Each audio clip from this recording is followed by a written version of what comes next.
Hello everyone and welcome to our YouTube channel.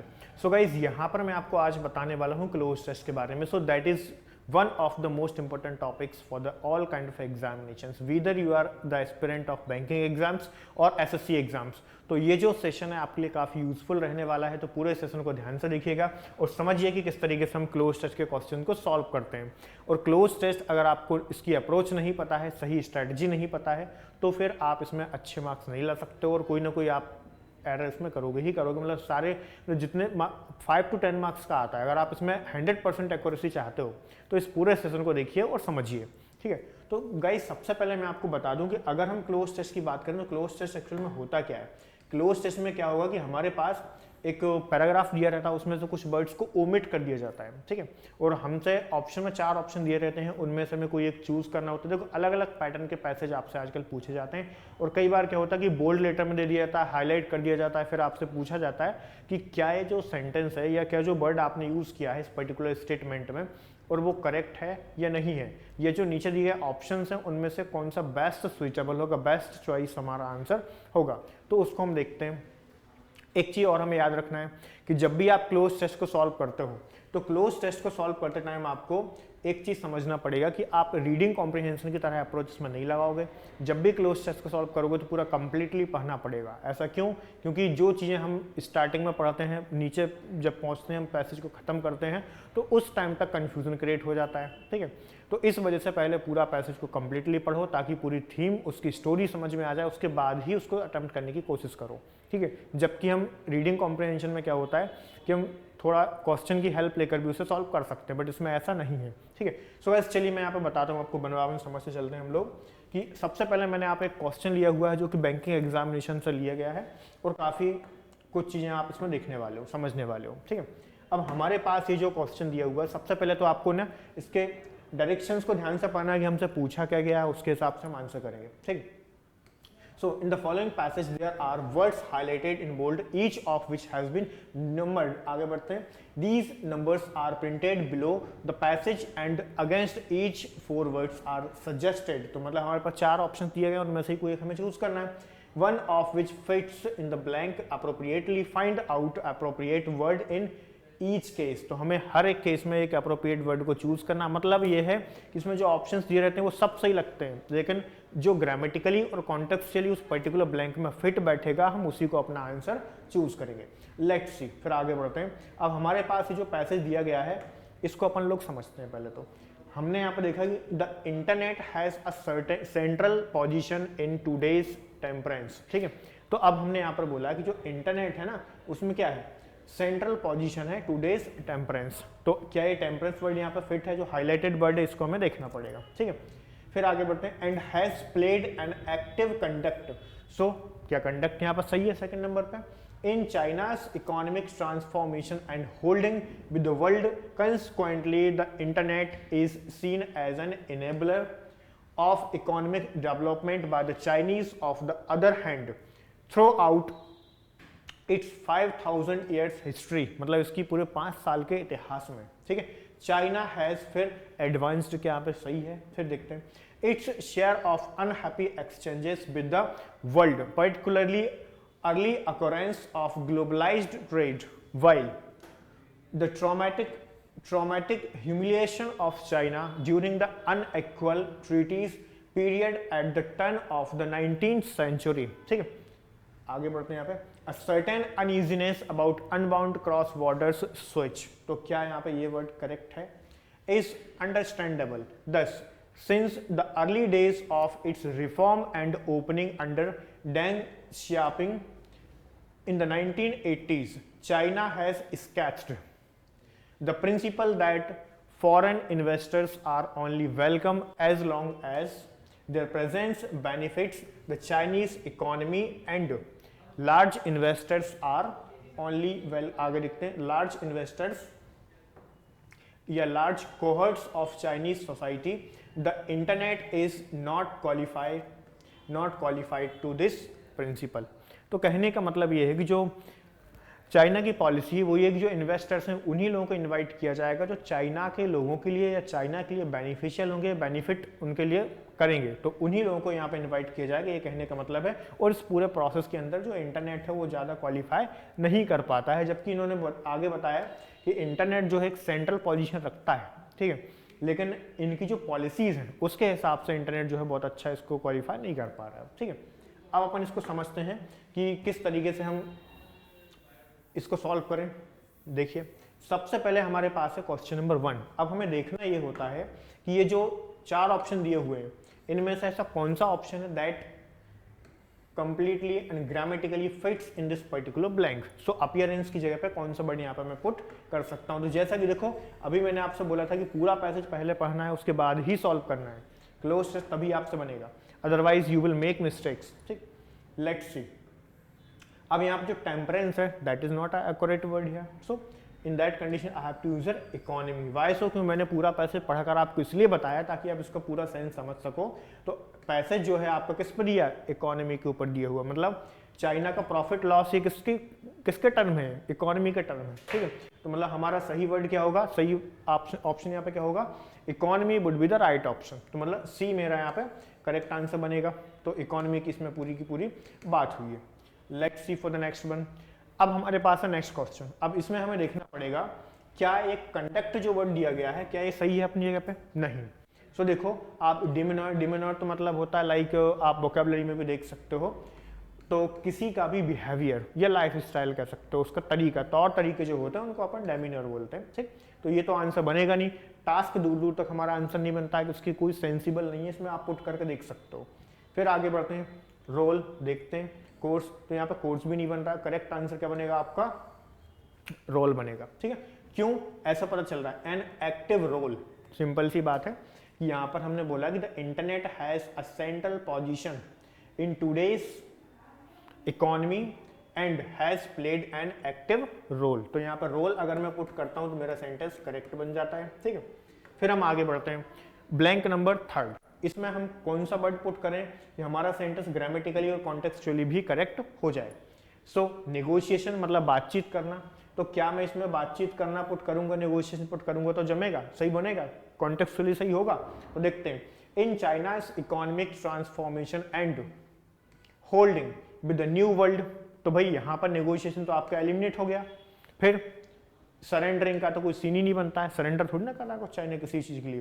कैप्टिवेशन का मतलब होता है अरेस्टिंग या like we can say attractive, जो हमें अट्रैक्ट करता है उसे बोलते हैं कैप्टिवेटिंग, जो हमारा ध्यान खींचता हो तो उसे कैप्टिवेटिंग बोलेंगे। तो आपकी वोकैबुलरी भी इंप्रूव करते रहना, बताते चल रहा हूँ, ठीक। नेक्स्ट हमारे पास है एंगेजमेंट। तो भाई यहाँ पर हमें एंगेजमेंट जो वर्ड है ये बेस्ट सुटेबल ऑप्शन लग रहा है, वो कैसे, चलिए देखते हैं। In China's economic transformation and engagement with the world, तो चाइना का जो ट्रांसफॉर्मेशन होता है और जो पूरी दुनिया के साथ जो उसका एंगेजमेंट है उसकी बात हो रही है कि तू पूरी दुनिया को एंगेज करके रखा है, हर एक सेक्टर में चाइना ग्रोथ कर रहा है, ठीक है। चलिए फिर अपन आगे बढ़ते हैं। सो क्वेश्चन नंबर 4, अब 4 में अपन देखते हैं क्या यहाँ पे इनेबलर पुट करेंगे तो सही होगा। सबसे पहले आप इसको भी देखो, आपने यहाँ पे चेक किया कि आर्टिकल एन लगा हुआ है, तो मतलब कोई ना कोई ऐसा वर्ड आएगा जिसमें वॉवल होना चाहिए या वॉवल प्रोनाउंशिएट करने पर आना चाहिए। तो मतलब क्रिएटर गया, हेल्पर भी एलिमिनेट कर दिया, उसके बाद में बचा क्या, प्रिवेंटर, ये भी हट गया। मतलब ये ग्रामर के बेस पर ही, अगर मान लो मुझे मीनिंग भी नहीं पता तब भी मैं इसको हटा सकता हूँ, एलिमिनेट कर सकता हूँ, तब भी मैं आंसर अपने निकाल सकता हूँ। मतलब मैंने क्या बोला, ग्रामर प्लस कॉन्टेक्स्ट दोनों चीजें ही आपको समझनी पड़ेंगी, तभी आप इसमें एक्यूरेसी के साथ क्वेश्चन कर पाओगे। Let's see, so the correct answer would be inhibitor. Inhibitor का मतलब क्या हुआ, इनहिबिटर का मतलब होता है लाइक अरेस्टिंग। अरेस्टिंग मतलब ऐसा कुछ भी जो आपको रोके किसी भी काम को करने से, ठीक है। या फिर हम इसे बोलेंगे इम्परवियस भी कह सकते हो आप इसको, ठीक है, ये भी हो सकता है। तो ये सारे वर्ड्स इसका मीनिंग बनेगा। तो मतलब यहाँ पे करेक्ट ऑप्शन जो आपका बनेगा 4th के लिए वो है क्या, inhibitor. And inhibitor of economic development by the Chinese, मतलब सिंपल सी बात है कि चाइना जो ग्रोथ कर रहा है वो उसका रीजन क्या है, उसका रीजन ये है कि उसका जो बाकी जो पूरी दुनिया है उसके साथ एंगेजमेंट काफी अच्छा है, जो उसकी इकोनॉमी को बिल्कुल थाम के रखा हुआ है, ठीक है। सो that's why inhibitor would be the best option. Let's move for the next one. अभी हम बात करते हैं क्वेश्चन नंबर 6। अब क्वेश्चन नंबर 6 में इसमें क्या आएगा, सॉरी 5th को अपन समझते हैं। तो 5th में क्या पुट करेंगे सेंटेंस हमारा करेक्ट हो जाए। So on the other hand throughout its 5000 years. अब इसकी बात हो रही है कि 5000 ईयर हिस्ट्री की बात है, तो चाइना हैज, ऑब्वियसली बात है कि परफेक्ट टेंस यूज हुआ, अगर कहीं पर भी हैज, हैव या फिर हैड यूज होता है तो आपको समझना पड़ेगा यहाँ पे वर्ब का थर्ड फॉर्म हमें यूज करना है परफेक्ट टेंस में। तो मतलब इससे मुझे पता चलेगा। अब बताओ ऑर्गेनाइज है, एक्सपीरियंस है, इफेक्टिव तो हमने हटा ही दिया, तो ये तो हमारा बनेगा ही नहीं, ठीक है। अब हमारे पास है ऑर्गेनाइज, क्या मैं ऑर्गेनाइज यहाँ पर पुट करता हूँ तो बनेगा क्या, नहीं बनेगा, ठीक है। सो चाइना हैज ऑर्गेनाइज, तो इसने कुछ ऑर्गेनाइज थोड़ी किया चाइना ने, मतलब ये भी आपका एलिमिनेट हो गया, तो ये भी हमारा आंसर नहीं होगा। सो अब देखते हैं करेक्ट आंसर क्या बनना चाहिए। फिर करेक्ट आंसर हमारा बनेगा एक्सपीरियंस्ड। एक्सपीरियंस को अगर हम यहाँ पे यूज करते हैं, so this would be your right answer, ठीक है। तो चाइना ने ये चीज एक्सपीरियंस की है, कितने, पिछले 5000 सालों का जो इतिहास है उसमें चाइना ने ये सब एक्सपीरियंस किया। So that's why experienced would be the right answer, ठीक। Let's move on for the next one, question number 6। अब देखिए आप लोग यहाँ पे देखते हैं, of advanced its share of unhappy exchanges with the world. एक बार मैं पढ़ के बता चुका हूँ आपको, particularly early occurrences of globalised trade while. अब यहाँ पर हमें देखना पड़ेगा कि कौन सा हमारा बेस्ट सुइटेबल ऑप्शन होगा। सो देखो यहाँ पर एक वर्ड दिया हुआ है एक्सचेंजेस। मैंने आपको पहले भी कहा था कि कुछ क्वेश्चंस के आंसर आपको पैसेज से ही मिल जाते हैं, ठीक है। तो पैसेज को हमें थोड़ा सा ध्यान से पढ़ने की जरूरत है। लेट्स सी, तो यहाँ पे एक्सचेंजेस है, इसका मतलब मुझे क्लू मिल गया। स्पेकुलेटिंग का मतलब होता है प्रिडिक्शन करना, अंदाजा लगाना, अनुमान लगाना, स्पेकुलेट करना, ठीक है। उसके बाद टफ, सॉरी दो, हालांकि, फिर भी, ये भी नहीं आएगा। स्पेकुलेटिंग ये भी नहीं आएगा, हटा दिया। अब बात करते हैं वेयरएज, जो कुछ भी, तो ये भी नहीं आएगा। बचा क्या, considering would be the right answer. कैसे, चलिए देखते हैं अपन लोग 6 में। तो यहाँ पे globalised trade considering the traumatic. अब भाई कैसे पता चलता है, यहाँ पर ये जो कंसीडरिंग जो वर्ड है ना, ये काम कर रहा है पार्टिसिपल का। किसका, पार्टिसिपल। और पार्टिसिपल मतलब ऐसा वर्ड, जो ऐसी वर्ब जो वर्ब होते हुए भी एडजेक्टिव का काम करती है, उसे बोलते हैं पार्टिसिपल, प्रेजेंट पार्टिसिपल और पास्ट पार्टिसिपल। तो ये V1 प्लस ING मतलब प्रेजेंट पार्टिसिपल है। हमें कैसा पता चल रहा है, आगे समझो। इसने लिखा है ट्रॉमेटिक ह्यूमिलिएशन, तो क्या लिखा हमने, तो कंसीडरिंग ट्रॉमेटिक ह्यूमिलिएशन मतलब नाउन का क्वालिफायर है, मतलब एडजेक्टिव है। सो that's why considering would be the right answer. ये अपना एडजेक्टिव का काम कर रहा है। Let's move on for the next one, question number 7। इसमें क्या करेंगे हम, देखो मैं ग्रामर प्लस कॉन्टेक्स्ट में दोनों चीज़ों को साथ लेकर चल रहा हूं, तभी मेरे सारे क्वेश्चन सही हो रहे हैं। सेम अप्रोच आपको एग्जाम में भी लगानी है। अगर आप सिर्फ रीडिंग के बेस पर करोगे तो भी प्रॉब्लमेटिक है, सिर्फ ग्रामर के बेस पर करोगे तो भी आपके क्वेश्चन गलत होने के चांसेस हैं। सो लेट्स सी, जो 7 नंबर का जो ब्लैंक है, इसमें हम क्या पुट करें, और जो 7 नंबर पर जो हमारे पास वर्ड दिया हुआ है, आपको ये देखना है क्या ये बेस्ट सुइटेबल है, क्या इसे रिप्लेस करना है। चलिए देखते हैं। सो यहां पर मैं देखता हूं, the traumatic humiliation of China during the unequal treaties period at the turn of the 19th century, a certain uneasiness about unbound cross borders। ध्यान से देखिएगा। अब देखते हैं अमेंडमेंट, कुछ परिवर्तन, चेंजेस, संशोधन, उसे बोलते हैं अमेंडमेंट, ठीक। तो ये तो बनेगा नहीं।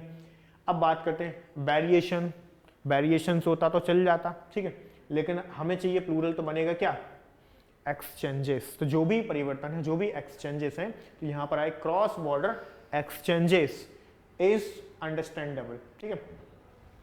फिर देखते हैं नेक्स्ट क्वेश्चन हमारे पास है 8 नंबर का, जो हमारे पास वर्ड दिया हुआ है, इसकी जगह पे कौन सा वर्ड हम यहाँ पे पुट करें कि हमारा सेंटेंस करेक्ट हो जाए। Let's see. So, thus, since the early days of its reform and opening under Deng Xiaoping in the 1980s, China has sketched। तो फिर से आपको मैंने बताया कि यहाँ पे क्या यूज किया, मैंने हैज यूज किया है, परफेक्ट टेंस है, मतलब मुझे वर्ब का थर्ड फॉर्म तो चाहिए, ठीक है, लेकिन थर्ड फॉर्म में तीनों में मिल रहा है। अब आप देखिए मुझे क्या जी वर्ब चाहिए, तो ये तो इम्परवियस मैंने हटा दिया, क्यों, क्योंकि जिस वर्ड के लास्ट में OUS यूज होता हो, LESS यूज होता हो, PIV यूज होता हो, ये सब क्या होते हैं, ये सब जनरली एडजेक्टिव्स होते हैं। तो मतलब हमें चाहिए क्या, हमें वर्ब की रिक्वायरमेंट है, तो यहाँ पे maintained would be the right answer. Vindicate का मतलब क्या होता है, विंडिकेट का मतलब होता है किसी को भी किसी प्रॉब्लम से, और वी कैन से किसी एक्यूज कोई पर्सन है तो उसे अगर हम छूट दे देते हैं या फिर बरी कर देते हैं, to make someone free from all kind of crimes, और जो भी एक्यूज्ड है उसके ऊपर उससे छोड़ दें, उससे बोलते हैं विंडिकेट। चेरिश्ड मतलब खुश, किसी को खुश, कोई व्यक्ति खुश है, खुशी मना रहा है तो उसे चेरिश बोलेंगे, ठीक। मतलब ये आपका आंसर बनेगा नहीं। तो करेक्ट आंसर क्या बनेगा, आपका करेक्ट आंसर जो बनेगा वो देखो मेंटेन्ड है। मैंने इसको ग्रीन कलर से कर दिया है। चलिए आगे बढ़ते हैं, बात करते हैं क्वेश्चन नंबर 9 की। तो इसमें कौन सा हमारे लिए बेस्ट सुइटेबल वर्ड होगा, चलिए देखते हैं। The principle that foreign investors are only welcome as long as their presence benefits. मतलब चाइना की प्रिंसिपल है कि फॉरेन इन्वेस्टर्स तभी तक इनवाइट किए जाते हैं जब तक कि वो चाइना के लिए, चाइना के लोगों के लिए फायदेमंद है, बेनिफिशियल है, ठीक। चलिए देखते हैं, as long as their presence benefits the Chinese economy, जब तक कि चाइनीज इकोनॉमी को उनसे फायदा होता है, and large cohorts of Chinese society. Guys cohorts का मतलब होता है चाइना के जो लोग हैं उनकी बात हो रही, चाइना से जो रिलेट करते हैं उनकी बात हो रही।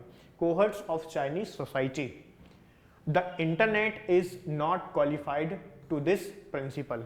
तो ऑब्वियसली बात है कि यहाँ पे जो 9 जो ब्लैंक है इसमें तो मुझे सब कुछ सही लग रहा है। तो प्रेजेंस है, जब तक वो उसको प्रेजेंस देंगे, जब तक इंपॉर्टेंस देंगे, जब तक कि चाइना के लिए जो इन्वेस्टर्स हैं बेनिफिशियल है, तब तक सब कुछ सही है। तो मतलब यहाँ पे मेरा आंसर करेक्ट है, तो मैं यहाँ पर लगा दूंगा नो इम्प्रूवमेंट। जब मेरा सेंटेंस करेक्ट होगा, जब किसी भी तरीके की इसमें इंप्रूवमेंट की रिक्वायरमेंट नहीं है, so in that condition I will choose E, that is no improvement required. Let's move on for the next one and this is the last question.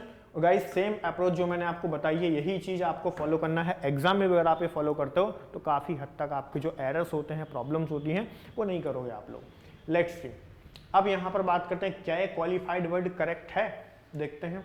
So the Chinese economy and large cohorts of Chinese society, the internet is not qualified. So चलिए देखते हैं, qualified to this principle, तो इस principal पर internet qualify नहीं करता है, तो क्या ये सही है क्वालिफाइड, मुझे तो नहीं लगता है। आगे बढ़ते हैं। सो हार्बर, हार्बर का मतलब क्या होता है, समुद्री तट जो एरिया होता है या नदी का जो किनारा होता है ना, नदी का जो किनारा होता है उसे लाइक हम कहते हैं बैंक ऑफ द रिवर और वी कैन से हार्बर, तो वो होता है, ठीक है। बात करते हैं एंस्कॉन। एंस्कॉन से क्या मतलब हुआ, इसका मतलब हुआ गाइस सेटल। अगर कोई चीज पहले से ऑलरेडी प्रॉपर तरीके से है, ऑलरेडी सेटल है, तो उसे क्या बोलेंगे, उसे बोलेंगे एंस्कॉन्स, ठीक। नेक्स्ट, वल्नरेबल का मतलब होता है कोई भी चीज फ्रेजाइल है या फिर वीक है, तो ये भी यहाँ पर आपका आंसर नहीं बनेगा, तो एलिमिनेट करो, इसको भी एलिमिनेट करो, तो भाई बचा क्या फिर, इम्यून। इम्यून का मतलब क्या होता है, जैसे आपने देखो कोविड के टाइम पे इम्यूनिटी वर्ड काफी ज्यादा फेमस हुआ था, तो उसी से वर्ड क्या निकल कर आया, मतलब इम्यून से निकल कर आया इम्यूनिटी, ठीक है। तो इम्यून जो वर्ड है ना, मतलब कुल मिलाकर स्ट्रॉन्गनेस जो है, रोग प्रतिरोधक क्षमता हिंदी में जिसको हम बोलते हैं, मतलब capacity to fight with the problems, that is और इम्यून, ठीक। So it means the immune would be the right answer here. Internet is not immune to this principle, तो मतलब जो इंटरनेट है वो इसके लिए बेनिफिशियल नहीं है, सिंपल सी बात है, इसको इम्यून नहीं करता है, इसको सपोर्ट नहीं करता है, ठीक है। सो आई थिंक इसमें इतनी सारी चीज़ें मैंने आपको बताई हैं, आपको ये समझ में आ गई होंगी। और गाइस सारी चीज़ों को फॉलो करिए, ग्रामेटिकल कॉन्सेप्ट्स को पढ़िए, साथ ही साथ रीडिंग भी करते रहिए, और आपकी वोकैबुलरी जितनी ज़्यादा स्ट्रांग होगी उतना बेनिफिट आपको एग्जाम में मिलने वाला है। So keep improving your self and keep watching all the videos. Thank you.